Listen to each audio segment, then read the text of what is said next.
Makosana kodi mwayitsatira imene yachitika chakubalaka kumene kuti kunali zisankhotu kumapeto kwa mwezi wathawu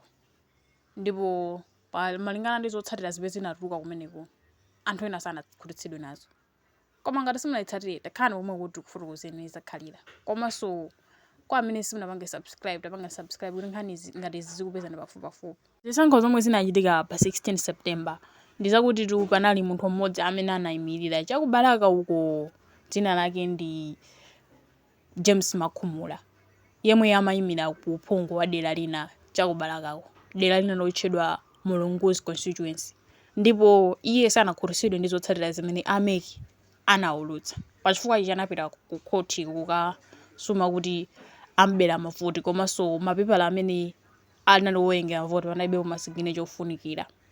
kotero amanapempha kuti khoti likasule udindo wa Irene Mangala kuti si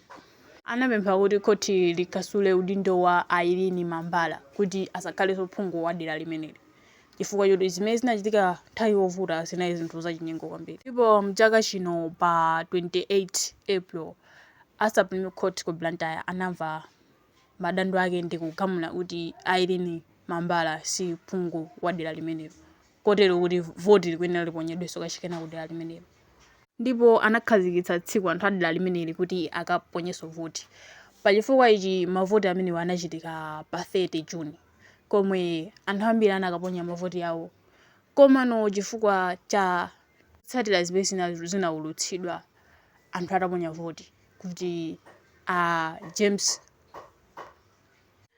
James Makhumula